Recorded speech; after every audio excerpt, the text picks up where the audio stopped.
So I'm trying to figure out how we were able to negotiate with Nikki about how low of a salary she would take, but y'all just blindsided Michelle. Anyway, Married at First Sight, Season 20, Episode 8. The episode starts off with Devin and Caitlin on this cute little date at the park or on the water. They start talking about the night before, which was that dinner that went left. And she said she was touching on him so much and being touchy feely because she didn't want anybody coming at him about her lack of affection. So she wanted to let him know that, I probably won't be doing that no more or a lot all the time. Felipe and Tori are at his parents' house, and his mom seems to love Tori. And apparently, she didn't like nobody else in the past. So I don't know what it is about Tori that she likes, being that, she just met her 12, 14 days ago. In the confessional, Felipe is like, I need physical intimacy, and I fear that the passion is going to run out. Like, wait a minute, Felipe. Take a breath. Breathe in through your nose and out through your mouth. Honey, it's been 2 weeks. Now that he done got him a little bit, now the passion running out. Slow down. I mean, he said that as soon as he got some. Huh. She goes outside with his mom, and they're having a little conversation. She was like, you can always call me anytime. I'll be there for you. Now, I'm like, is this for the camera? Because you don't even know this lady. You don't even know if he liked her like that. But it was weird. He's inside talking to his dad, and he's talking about keeping his passion. How do you keep the passion for so long? And his daddy was basically like, you just got to make that choice. You got to decide that this is what you want. And for Felipe must have been like the hit it and quit it type, because it's like he done got him a little bit, and it's over for him. The desire is not there anymore, or he feels like it's leaving. I'm like, slow down. Nick and Courtney. So Nick is at the counter making guacamole. They're having a cute little conversation, and it seems to be going well. Courtney must not have had nothing to drink because she's doing good. He said in confessional that she's kind of hot and cold, so he doesn't really know what she thinks about him. They're having a conversation about a movie that stars Keanu Reeves, and she has no idea who he's talking about. And I was like, oh my God, I thought that was kind of cute. I ain't gonna lie. She tells him that she's glad that he wants to keep going. I was like, oh. She said she's not as vocal because she pretty much said she's afraid he'll leave. And he was like, well, has that happened? She said yes. I was like, dang, Courtney, now I feel bad. I'm sorry that you were hurt in the past, honey, but we got to let that hurt go, okay? Let that hurt go. Let that person go. Just forget it. You can't forget about it, but just remember that everybody is not him. She said she's never been in like a super loving relationship. And then she gets emotional, but she said that when things get hard or uncomfortable, she shuts down her feelings because she doesn't want to ruffle any feathers or make the other person leave. I was like, damn, that's tough. I was like, now I hope Nick is not playing with this lady for real. Nick was like, well, I kind of like my feathers ruffled. He don't want that boring, agree with everything I say kind of relationship. She said she's so grateful that he hasn't left. And I'm like, dang, it's almost like she was trying to push him away just because she felt like it wasn't going to work. She's so used to rejection that and this can't just be like rejection from men, because this seems like deeply rooted. Were you rejected by your family? Something's not right. And why are we approaching men to be rejected? Anyway, Nikki and Sean, they show up separately to see Paul, of course, because they're having another conflict. When he sat on that couch beside her and she scooted over, it pissed me off a little bit because that's just childish. I mean, you got enough room? I can't. In the confessional, she tells us that Sean is here to look good and win. I feel like Nikki here for the same reasons, but she tells Paul that this relationship is bringing out the worst in them. And I'm like, okay. Paul was like, well, rate your relationship 1 to 10. I said, now, Paul. So Nikki says 2, and Sean said 7.5. Then I said, now, Sean. Sean said he came into this with the mentality that no matter what, no matter who he was matched to, he was going to put in the work and get better. And he feels like he's getting better. I said, oh, Sean, you are getting better. You're getting better at getting worse. So, Nikki said there are a lot of great things about their marriage. I said, girl, name one. I challenge you to name one thing. So Nikki's telling them that she doesn't feel seen, heard, respected, or valued in her marriage. So Sean says he feels like he can, when it's his turn to speak, he feels like he can relinquish power because when he doesn't get at least 50% of the words in, he feels like he's being dominated. Paul was like, cut the shit. He said, listen, that was a dissertation. I don't need all that. I need you to acknowledge what she said and then tell her how you're going to make it better. So now Nikki over there smirking because she feel like she won. So Paul has her repeat herself, and when it's Sean's turn, he tells her that she has every right to feel the things that she feels, and in a real textbook, Paul says some magical words, and now all of a sudden they want to keep going. Child, listen, y'all want to stay on this show collectively. So when it's Sean's turn, he says she doesn't make space for how he feels. So when it's her turn to speak, because she know what Paul wants at this point, she's like, she repeats everything he says and was like, and what you described is what marriage should be. I was like, come on, stop this performing. Everybody say how they feel. That's why therapy don't work. When you sitting in there just saying stuff that you think the therapist wants to hear. Cameron and Michelle are at some type of painting place. They get to talking about finances. Oh my gosh. She said she told the experts, I don't know why she didn't just ask the man how much he make for number one. But she was like, I told the experts that I wanted somebody that makes like $150K. And it kind of got awkward because like we paying. Let's just enjoy the moment. But he was like, well, yeah, I don't make that. I don't make that right now. He said that he's kind of moving up in the coaching world. So maybe in the future, I guess. Cameron tells us in the confessional that he would never put a number on how much he wants his partner to make. I get it. She tells us that she knows or she thinks it can be emasculating for men when the woman makes more. And right now, she makes more than him.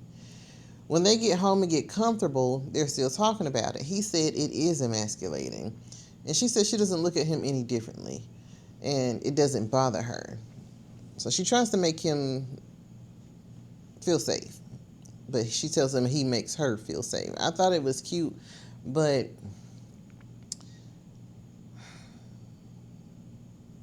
I don't know why men have an issue with that. Because let me tell you, and just because I make more, that don't mean I'm gonna be the provider. I'm not the breadwinner. I'm not the provider because I'm not paying for nothing. Okay. All right.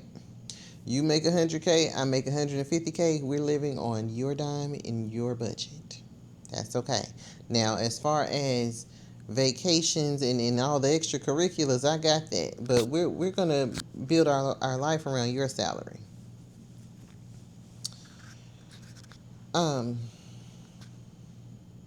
Becca is meeting with Dr. Lisa. Of course, the attraction thing came up, and Dr. Lisa was like, "That was a horrible question." Like she was kind of stuck on that. And he said the attraction has increased now because of her mannerisms. Boy, what? I'm like, no, he saw that fallback and he wanted to fix it. Belle said she gave him the green light and he hit the brakes. And she did. She gave him the green light like the second day. The second day on the honeymoon, she was like, listen, if you ain't gotta ask me. If you ask me, I'm ready, but you ain't gotta ask me. So because she fell back from the 80-60 comment, he was pretty much like afraid of rejection. Because now it's like, well, do she like me? Well, maybe not, because you keep opening your mouth. He said he has diagnosed himself with sexual anxiety, something I have never heard of. She said she's still giving him the green light, and he looked terrified. Like, Mecca, come on. Marissa and Adam are at her house, and it looks nothing like the dungeon on the lake that Adam lives in. She said her place is probably underwhelming for him because he lives in the playground. He has his jet skis and dartboards and all of that going on. They are doing that thing where they paint each other across the table, and then you do the big reveal at the end. And she asked what their living situation would look like after decision day. And he basically, without any input from her, decided that they will live in his dungeon for a year, save up their money, and then buy a nice house. It's not a bad plan.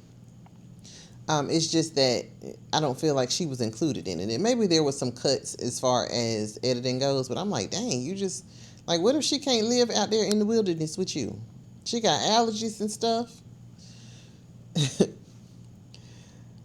And he said he can't live in a place like hers. He can't live in the city. He's not going to do that. But he has to have his jet skis. He has to be able to do that at any time of the day. Nikki and Sean. So Nikki makes Sean dinner and she gets him some whiskey. I was like, okay, maybe she is trying. I don't know. I don't know how to read people because they faking and then they not. I don't know. They're having a pleasant little dinner, and he asks her what he can do for her the next time they're with the group, because that's what she was worried about at the dinner. Like, why didn't this come out in front of the group? She said a whole bunch of nothing. I think both of them might be bipolar. I don't know. It's hot, it's cold, it's up, it's down, it's in, it's out. It's a lot going on.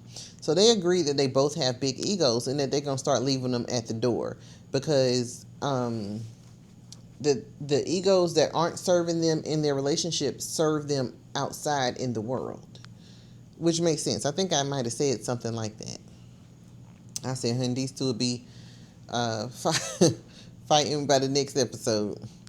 So Adam is giving Marissa an at-home massage, and it's supposed to be real nice and romantic, and then that cat jumped on her back, and I was like, oh no. And then she allergic to cats. She said that kind of took the romance out of it for her, and I'm like, I agree. It took it out of it for me too, and I wasn't even there. I was like, damn, he could have put the animals in the next room, in the living room, in the bathroom, anything, and closed the door. Nick and Courtney. See, this is what he was talking about, Courtney, hot and cold. So they at the gym, and she's trying to do some pull-ups. So he was like, you want me to lift you up? Oh, I don't do PDA in the gym. I'm not a big gym PDAer. Girl, you can't get up there. You're not a big nothing. You're a little something. And he's trying to help your little ass get up there. Whew. Felipe tells Tori that he's terrified to play a video game while she's home because he doesn't want her to see him as a 15-year-old kid. Felipe, what? She's like, now I want you to. You can play video games. I'm like, Felipe, whether she see you or not, you still a grown-ass man playing video games. It's okay. Caitlin takes Devin to her spin class, which I thought was sweet. I was like, okay. She got up there. She did that. She did that spin class, and I'd have been on the floor. Afterwards, they have lunch with her girls, and he told them that, he had a good time at spin class. When he goes into the bathroom, her homegirl was like, he is very attractive, but that hair is giving high school. Caitlin was like, well, he dyes it for rugby season. She was trying to defend him, so I'm like, that's a good sign. But baby, ain't no defending that because it ain't rugby season. He at the house.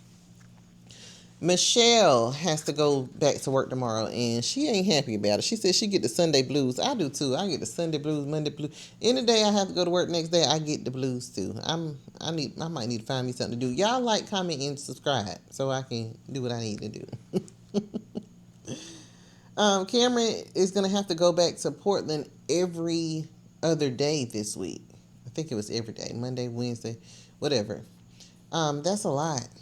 So they start talking about like what they're going to do on the days that he's gone, and she was like, well, just call me and text me and stuff because I don't want to initiate because I don't know if I'm texting too much or texting too little. She was like, one time I texted the guy 25 times in a row with no response. I said, now, Michelle, because they got a legal term for that, Michelle. It's called harassment. Okay? Don't do that no more. Ever. You're going to jail. Belle, Jolie, and Mecca, they're getting ready for bed. Belle is ready, honey. But I'm sorry, Bill. I don't think it's going down. Unless you jump up there, it ain't going down. She asked how many kids he wants, and he said he wants two, and he's trying to make one tonight. So it's like he's trying, but and she said she wants four. Um, I don't see it for them. Like Belle wants somebody to be kind of dominant in the bedroom, kind of like take lead, take the charge, and he said I guess his sexual anxiety is only for the first time because he said he don't know if the other person's gonna be pleased. Well, you ain't gonna never know if you don't try to please him. I can tell you that firsthand. Um, Nick and Courtney. So Nick and Courtney in the car, they're heading to her parents' house 3 hours away. And they're getting ready to take off. He was like, okay, let's boogie. And she was like, oh, that kind of gave me the ick because my grandma used to say that. Like, Courtney, shut the fuck. You act like he say this all the time. It was just, and why is something your grandma say give you the ick? Like, girl, it's okay. It's okay. You always talking about rejecting, but rejection and how you went through all this rejection. But every time I turn around, you trying to find reasons to reject somebody. Shut up. Center myself. She asked if he would ever live in Oregon, because that's where her family is. And he was like, no. And she waited for a minute. She said and thought about it. She was like, well, why not? He was like, because of the weather. He just don't like Oregon. And it is what it is. So she was like, well, that's where my family is. And if I would ever have kids, I wouldn't want to be close to them. He said, oh, that might be a deal breaker. I said, dang. She should have told the experts about her plans to move to Oregon during the picking process because you don't just spring Oregon on somebody. She didn't say nothing, a popular place. California, Atlanta. She said Oregon. Don't nobody want to move to Oregon. They get to her parents' house and they're hand in hand. So when they get up to the door, she's like, "When we're not gonna hold hands because they're gonna make fun of us." What is going on in that house? So they get inside and they greet everybody, and there's another Nick out there, which was cool. So Courtney tells her sister that she has to grill Nick, and I'm like, girl, you haven't even asked him anything of importance. Why do your sister need to come in and grill the man? They should have grilled him back at the wedding when he was talking about all these reality shows that he was on. And if I hear her say, because I'm a slow burn one more damn time, we get it. I don't know if you a slow burn or if you're slow at this point. It's getting on my nerves. So she tells her sister that nothing's actually wrong, but there's no depth. You don't even want to tell him what you want. She wants her sister to grill him on why he doesn't want to live in Portland. And I'm like, he told you why he don't want to live in Portland. And he don't like it. It rains all the time. The weather is terrible. The sister, she asked him about Portland, but the grilling was not in the room with us. And she asked a simple question. He said no. She said okay. That was it. Yeah, she's not a griller. It starts raining or whatever. They go inside, and Nick, they're having a good time, good banter. The family likes him. Her mom asked for a knife, and the way she passed it to her mom, he was like, whoa, that is a wild way to pass the knife. He started to, because they were still talking about Portland, he started to say, Portland is fine. I'll move to Portland. And her mama was like, red flag. So it was a cute little dinner. Everybody likes him, but she still got her issues. So when he gets up to go to the bathroom, he excuses himself from the dinner table, which I'm sure production sent him out of there. And the family, they telling her, like, you trying to find fault in him, but there's nothing wrong with him. He seems like a great guy. I'm like, okay, either Nick is a great actor or they really like him. So in the confessional, like, she like, it could be self-sabotage, or it could be that, they don't know him, they not with him every day, or maybe they not asking the hard questions. Well, why don't you ask them? If you want to know the answers to the hard stuff, ask them. Open your mouth. You're afraid to run him off. And you're running him off. Anyway, it was, I don't know. These episodes are, I think it's too many people on here. Y'all know the first few seasons they only had like 3 couples. 7 is a lot. It's a lot to keep up with. And then dropping all 3 of these episodes on the same day. Now I watched 2 today. Tomorrow I'm gonna watch the other one tomorrow. Okay. Oh, all right, that's all I have. Let me know what y'all think in the comments below. Goodbye.